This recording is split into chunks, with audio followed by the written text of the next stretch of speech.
Hi, this is Gavin from FE News, and I've got a great pleasure to be chatting with Chris Jones from Ofsted, and we're going to be running a little mini-series on the 3 I's. Hi, thanks, Gavin. Chris Jones from Ofsted, Specialist Advisor for Further Education and Skills. I want to talk to you about the quality of education, and within that, the 3 I's: intent, implementation, and impact. I'm very happy to talk about the quality of education and intent, implementation, and today to talk about impact. So impact is obviously, where we're looking to see, but the intent, implementation, there's such interesting chats really. And it's what I was hoping to cover today was impact, and particularly what that means to learners, to employers, but really for providers, and that being colleges, training providers and employer providers, how they can evidence for you to be able to showcase what they've been doing really. Sure. Obviously, it depends on the kind of program that you are delivering in terms of the impact. And there may well be a whole range of impacts that you're looking for, because impact isn't just about whether or not learners have achieved the qualification that they set out to achieve, or even have achieved the qualification at the level you expected them to achieve it based upon their starting point. So, that's the sort of outcomes element of impact. And yes, that's important. But one of the issues around further education and skills is that impact is also about destinations. It's about what happens to those learners as a result of the programs that they've been through with you. And therefore, it's not just about the qualification. It's got to be about, if the intent was that learners are coming to you on a short program in order to develop their confidence so that they can enter the job market, then the evidence that you gather should be about, yes, they've built their confidence, yes, they're able to develop effective CVs, and they are moving into employment or into other programs that enable them to sort of build those skills further to get them nearer to the job market. So that's one example.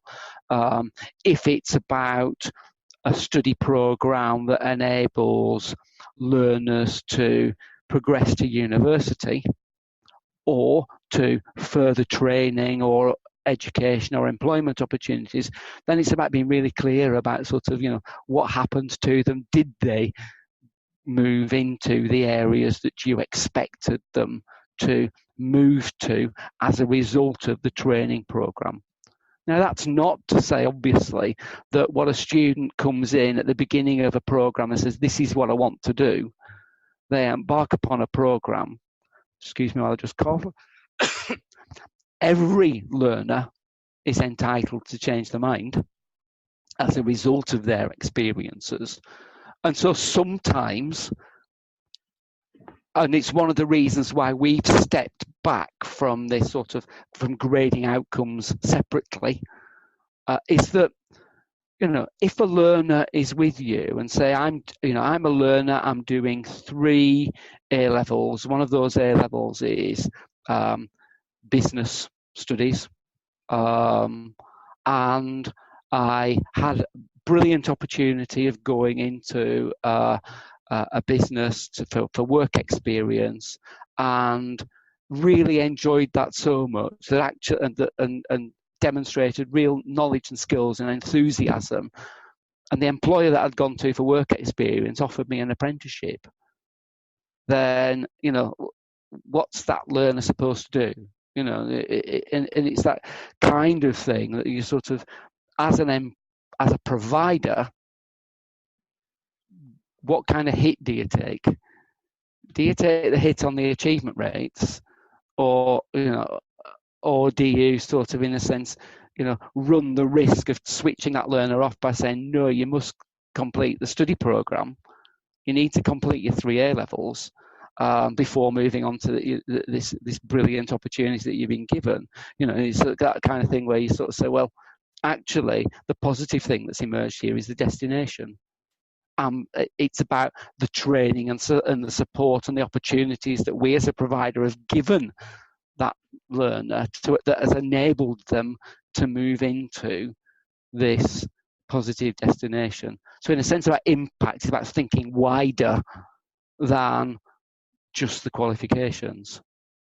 And it's about that sort of the holistic development and the opportunities that emerge as a result of the training that's taken place. Now, for the majority, completing the programme will be absolutely vital and important. But, but then it is about, okay, what happened at the end?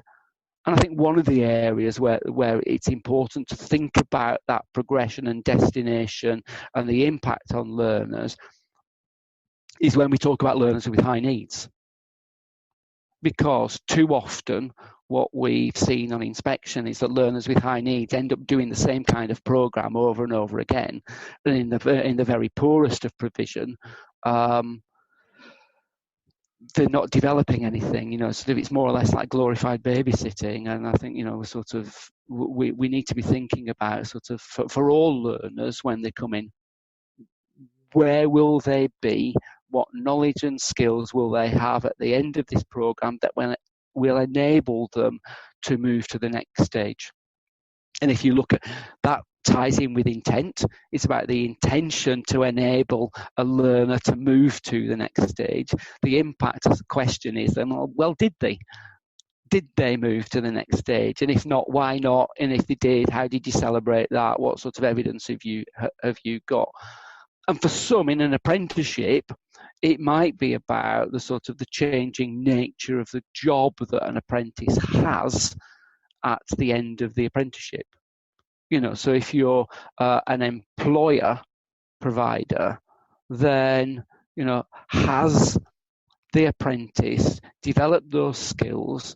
And do you know, as an employer, that they are able to work fluently and independently on their own as a result of their training? And that they don't need supervision in that particular area because, they've nailed it, they've got on, they've passed the apprenticeship, and they're getting on. Now, obviously, as well about impact, it talks about the next stage. Well, then impact has got to be about the signposting of that next stage. And I think there's a temptation almost to sort of say, you've completed level 2, therefore the next stage is level 3 immediately.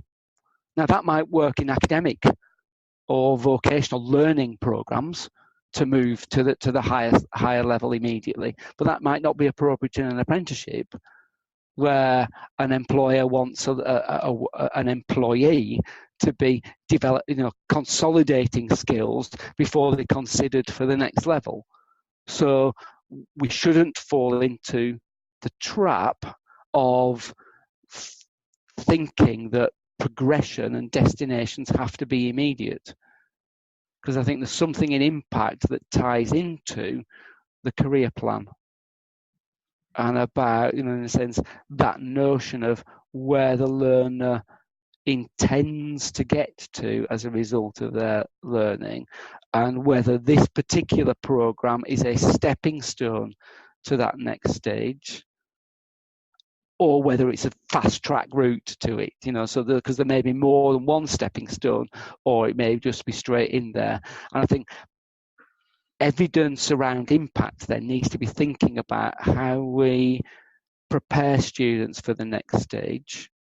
And if getting to the end goal takes more than one or two steps, then the signposting becomes a really important piece of evidence about it. So let's talk about English and maths here, for example. There is this expectation, it's built within the funding rules and so on, about learners progressing in their English and mathematics. But if it's a short 8-week program, then that notion of a learner achieving a qualification in English and mathematics is probably unrealistic. But we should be able to identify the knowledge, the progress that they're making in knowledge and skills in English and mathematics, and signposting as part of the impact, the strengths and areas for improvement that that learner has and where they can go to next time. I think that's important, because that's an important piece of evidence about progress and signposting to the next point. And I think that's the important thing in some of the things that we're teaching and training and preparing students for in further education and skills. Chris, that is really, really helpful. So really, we're looking with impact, it's evidencing how, as you're saying, the signposting for the learner to be able to progress to either into their career, what the employer also will be looking for, but also it then steps into the notions of stackable qualifications of getting people ready for those foundations for jobs of the future, really, isn't it? And what we need to do to evidence that, really, to be able to help them with this next stage of their learning, really. Yes, absolutely. And I think it's sort of the impact will differ for each individual student, or you may have a cohort impact, sort of if you've got 40 students all following the same A-level program within a study program, then there's sort of there's a clear set of impact on that in terms of the qualifications they got, but then there's the whole thing about destinations then after that, where did they go? And as a provider, you might well want to think about, how many of them went to Russell Group universities, how many of them went to Red Brick universities, how many of them went to other opportunities like apprenticeships as a consequence of what, the teaching and training and advice and guidance that you'd given them. So, that sort of plotting of a trajectory in terms of destinations is important. I think it's important too to sort of think, well, okay, what was the impact of my teaching on the progress that young people made? So impact 2 will be, in a sense, that sort of what was the impact of any mitigation or interventions we put in place to ensure the learner stayed on programme, or that the learner caught up, or that the learner returned successfully after a break in learning. So that you are, so that you've got one measure of impact for those learners who start at the beginning, progress in the way that you'd hope they will because of your brilliant teaching, and then they achieve fantastically at the end of the programme of study. But then there are other learners that may well require intervention and support, and there'll be a different set of impacts there that you would want to record to sort of say, well, okay, this is how things have changed as a result of what we have been doing with that learner. Chris, that is so helpful. Thank you so much. Thank you.